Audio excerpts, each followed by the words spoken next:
Hi, ఎలా ఉన్నారు? నేను మీ సిరి. ఈరోజు నేను మీకు ప్రాన్ కర్రీ చెప్తానండి. Gravy curry. ఇది రోటీల్లోకి, రైస్లోకి, బిర్యానీలోకి ఎందులోకైనా చాలా అంటే చాలా బాగుంటుంది. దీని టేస్ట్ అయితే ఒకసారి చేసుకుంటే మళ్ళీ మళ్ళీ చేసుకుంటారు. ముందుగా కడాయిలో ఆయిల్ పోసి వేడెక్కనివ్వండి. అందులో ప్రాన్స్ వేపుదాము. మీ ప్రాన్స్ చూసారు కదా, 1 కిలో దాకా ఉంటాయి. మీ ఏరియాలో ఇవి ఎంత కాస్ట్ చెప్పండి. నేను ఇక్కడ ఎంతకు తీసుకున్నానో డిస్క్రిప్షన్లో చెప్తా. ఇవి దీంట్లో కొంచెం ఉప్పు, పసుపు వేసి లైట్గా వేపుకోండి. ఎక్కువ ఎర్రగా వేపేయకండి. జస్ట్ దగ్గరికి వాటర్ వచ్చే వరకు వేపుకొని తీసి పక్కన పెట్టుకోండి.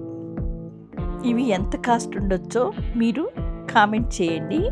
నేను ఎంత కొన్నానో మీకు డిస్క్రిప్షన్లో పక్కా చెప్తాను, చూడండి. మరీ ప్రాన్స్ ఎర్రగా వేపేసుకోకండి. జస్ట్ దగ్గరికి అయ్యే వరకు వేపండి అంతే. ఇంకా ఎక్కువ వేపకండి. ఇంతవరకు వేపితే చాలు. ఇప్పుడు ఇందులో ఇంకొంచెం ఆయిల్ పోసుకుని కొంచెం కరివేపాకు ఎక్కువ వేసుకోండి. ఆ స్మెల్ చాలా బాగుంటుంది. వేసి అందులో సన్నగా చాప్ చేసిన ఆనియన్స్ వేసుకోండి. చాపర్ ఉంటుంది కదా, దాంతో చాప్ చేయండి. చాలా ఫైన్ చాప్డ్ అనమాట. అవి వేసి బాగా ఎర్రగా వేపుకోండి. ఆనియన్స్ వేగడానికి అందులో కొంచెం సాల్ట్ వేయండి. దానివల్ల ఆనియన్స్ చాలా త్వరగా వేగుతాయి. కర్రీలో కూడా బాగా కలిసిపోతాయి. చూసారు కదా ఎంత సన్నగా నేను కట్ చేశానో, మీకు తెలుస్తుంది కదా. ఇప్పుడు ఇందులో అల్లం వెల్లుల్లి పేస్ట్ వేసి పచ్చివాసన పోయే వరకు వేపుకోండి. మరీ ఎర్రగా వేపేయకండి. పచ్చివాసన పోతే చాలు, అంతవరకు వేపుకోండి. చూసారు కదా ఎంత చక్కగా వేగిపోయిందో అల్లం వెల్లుల్లి పేస్ట్ కూడా. ఇప్పుడు ఇందులో నేను టమాటాలు ప్యూరీ చేశానండి. మరీ మెత్తగా చేసేయలేదు, కొంచెం బరకని చేశాను. అది కూడా వేసుకోండి. టమాటా ప్యూరీ వేసి బాగా కలుపుకొని ఉప్పు, కారం, ధనియాల పొడి, జీలకర్ర పొడి, గరం మసాలా వేసి కలిపి మూత పెట్టి మగ్గనివ్వండి. సింపుల్ ఇంగ్రీడియంట్స్ అండి, మన ఇంట్లో ఆల్వేస్ ఉండేవే. సో టేస్ట్ అయితే నేను చేసిన పద్ధతిలో చేసి చూడండి. చాలా అంటే చాలా బాగుంటుంది.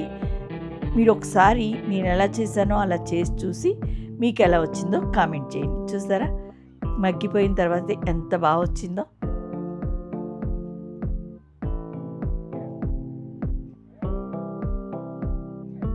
ఇప్పుడు ఇందులో పచ్చిమిర్చి వేయండి. పచ్చిమిర్చి ప్లస్ మన ప్రాన్ వేపుకుని ఉన్నాం కదా, అవి కూడా వేసేసి కలిపి మూత పెట్టండి. ప్రాన్స్ని ఫస్టే ఆయిల్లో ఎర్రగా వేపేస్తే మీకు ప్రాను కొంచెం గట్టిగా అయిపోద్దండి, బిరుసుగా. అలా కాకుండా కొంచెం లైట్గానే వేపుకుంటే అది మన కర్రీలో చాలా టేస్ట్ ఇస్తుంది అనమాట. మంచి మెత్తగా ఉంటుంది, ప్లస్ జ్యూసీగా ఉంటుంది. అలాంటి పచ్చిగా ఏమి ఉండదండి. మొచ్చి చూసారా ఎంత బాగుందో. ఇంకోసారి కలుపుకుని మళ్ళీ మూత పెట్టుకుని ఇంకొంచెం దగ్గరికి అయ్యే వరకు వేపుకుందాం.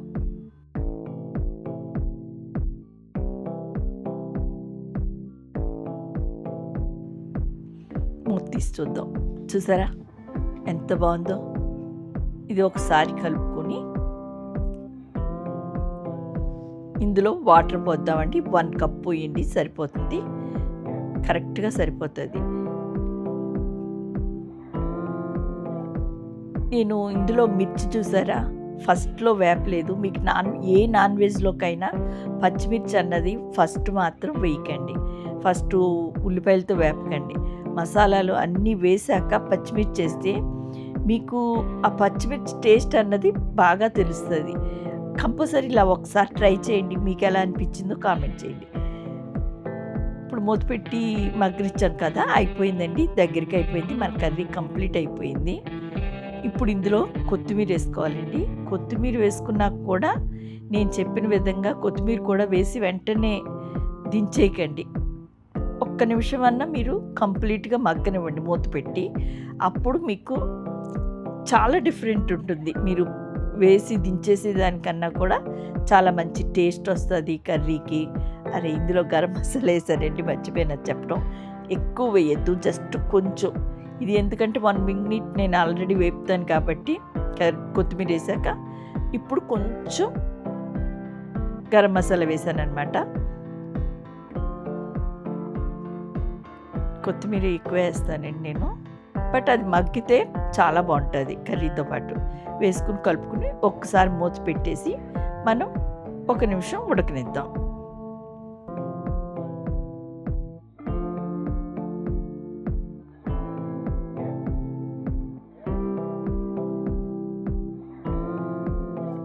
ఇప్పుడు మూత తీసి చూద్దామండి.